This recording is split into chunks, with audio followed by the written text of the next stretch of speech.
carefully, and each probably person has a totally different answer. Totally different answer. So thanks for that. And also remember that Michael, book Money Fullness, he wants, please consider evaluating the use and purchase of that book.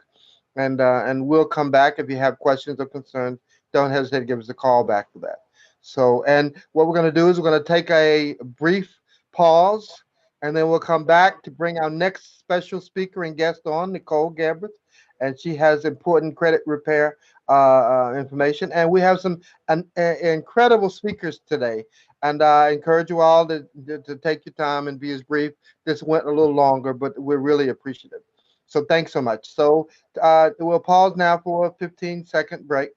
And so 5, 4, 3, 2, 1, break. Uh,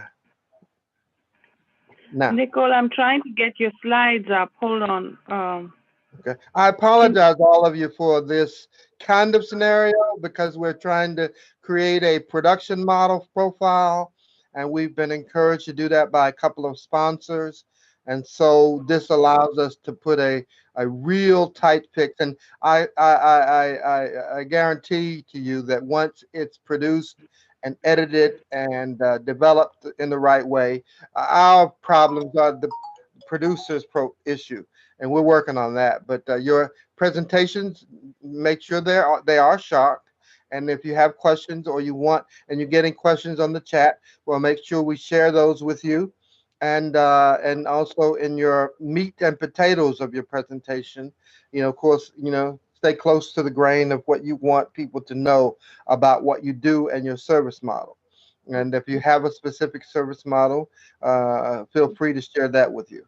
So amazing. I mean, Mike, you did a great job. That was wonderful. So are you ready, Claire, to take your age back? almost. Uh-huh. Can you see So my screen? I can see your screen. Yes. Uh-huh. Okay. There we go. So, Okay. Nicole, you're on next. Ready? 5, 4, 3, 2, 1. Now. Okay. Good Hello, afternoon. everybody. My Okay. name is Nicole, and I'm with Charmaine's Tax Solutions, where I do individual taxes, business taxes. I do credit repair and bookkeeping. And basically, why I started my business was because I just want to make people more aware and just to help people out, to be educated a little bit more about finances, because it was something that I never got. I had to learn the hard way. So that's just a little background about me. You can change that one, please, ma'am. And today I'm going to talk to you about credit. Next, please. And basically, this is just the basics that I'm going over today. So what is credit and why is it important? Credit is a part of financial power. It helps you get the things that you need now, like loans for car, credit cards based on your promise to pay later. Um, I'll say, like right now, I have seen a whole lot of people with that have good credit right now, helping them during the pandemic when they lost their jobs and didn't have money. Just because they did have good credit, they was able to go out to get loans and be able to borrow money to make it, because they might have saved for 2 or 3 months, but their money, was gone. So they still had another option just because they did have good credit and was able to use that. Okay, I'm ready for the next slide, please. Okay, here we go. What is a credit score? Basically, your credit score is the number that the lenders look at to see how you're going to pay them back and make sure it's good. The most common credit scoring system are FICO and the Vantage score. The Vantage score is what you see on Credit Karma, and some people ask me a lot, why is my score different from Credit Karma than it is when you go to the bank or go get your car? And it's only because the Vantage score is more like a estimate. So that's why the scores are different from when you look at your FICO score. And I tell most people use your FICO score. Sometimes, like I said, Credit Karma usually be a little bit off. It's an estimate. Generally, higher the score equals, of course, higher your credit limit and lower interest rates that you want. And that's your goal to go for, to get a lower interest rate and a higher credit limit. Okay, I'm ready for the next one.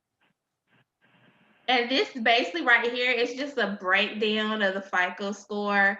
35% of it is made up of payments. So just make sure you make your payments and stuff on time. 10% is inquiries, and your credit age is 15%. Utilization of your credit cards is 30%. Okay, I'm ready for the next one, please. Your credit report and what to look for in your credit report.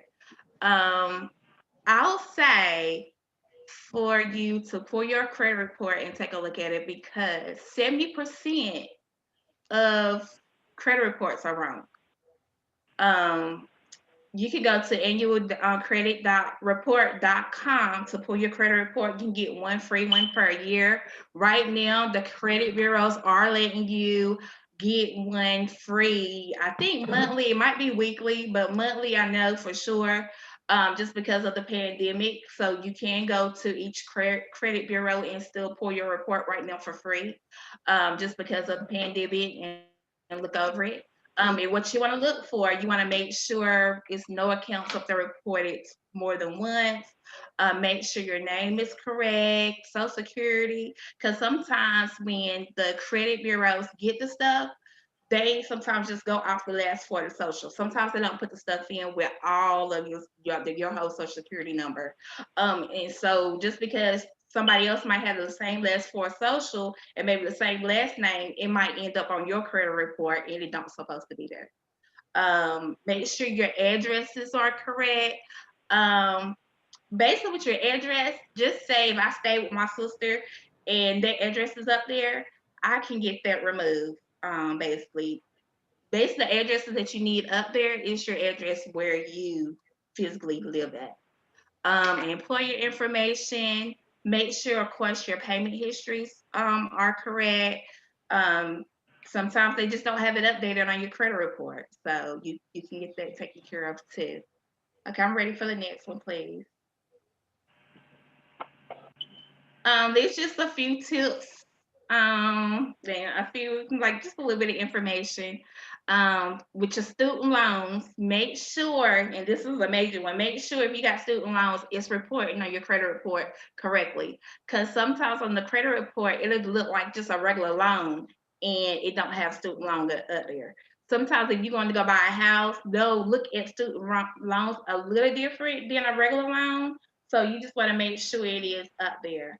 Um, Another thing is you can keep 30% of stuff from even hitting your credit report if you receive a letter, like, well, let me rephrase that. The collection agency has to send you information to let you know before they put it on your credit report.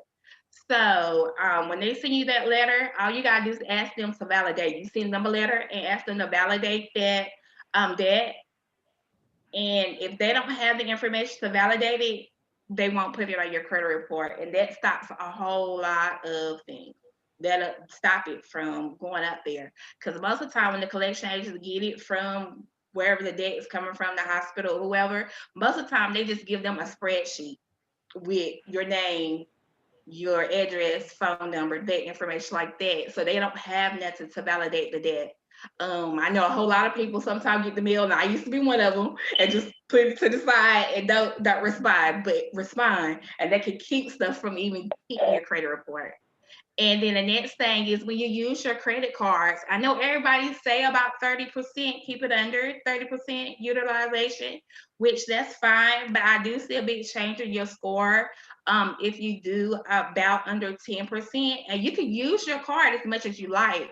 And but during your statement date that's on your bill, use your statement date and pay it down to under about 10% or under, and that's basically what's going to be reported on your credit report each month is that balance right there. Um, and I think I'm ready for the next one. And basically, the next thing is my services that I offer, like I said from before. individual and business tax, bookkeeping, I do payroll, and of course credit repair. I am gonna have some do-it-yourself credit repair kits for my customers, for the ones who want to try to work on things themselves. That will be available for Black Friday week. And also, I'm doing a promotion on bookkeeping where if your bookkeeping ain't up, I'm doing a discounted price for you to get prepared for taxes also. And this is my contact information. And you can reach me any of these that's up here, and I will also include it in the chat. And that's it for me, y'all. Short and sweet. That was great. That was awesome. Yeah. Now I'm going to start. Thank you so much. Everybody give her Michael and Nicole a big hand. That was That was great. good. Now, That was Nicole. I want to say it. I saw your little money tree back there. What a Yes, novel sis. idea. Wonderful, wonderful. Thank you so much. Thank you so You're much. welcome. Nicole, Donna has a question. Donna, you want to ask Nicole your question that you put in the chat? Yeah, I was just Donna? curious. My husband passed away, but I sometimes get questions from people about, would my spouse or my partner's bad credit reflect on my report? And if it does, how does that happen? I'm just wondering. It's not for me because, again, my husband just passed away, but I'm just Right. curious for my. In the state of North Carolina, basically it can affect it. Basically, the way they got the laws and the rules set up, in a way it can affect each other. But you still have your separate reports though, so it's a little complicated, to be honest, when it Uh, comes down to the laws and the rules of uh, certain things uh, like uh, that. Also, Nicole, in the state of North Carolina, when it comes to business credit, most corporations or businesses, I mean, they rely on your personal credit for business credit. And is there a threshold do you know of, and how that balances out for the most part?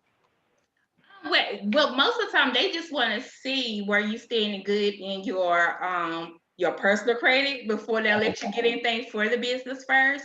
Uh-huh. And most of the time they really want you around about your personal credit at least about like a 680, Uh-huh. around about 680. And then of course if it's better, the better. But if you can get around a 680, most business folks will let you start off your personal credit with that and get things from there Uh-huh. for your Okay. business. Excellent. Hmm. Okay, Nicole, I'm going to stop recording because we're going to bring in Martin. So thank you for that. Thank you for the presentation. For those watching on YouTube and Facebook, please make a comment, and we value you for watching the video online. Thank you so much.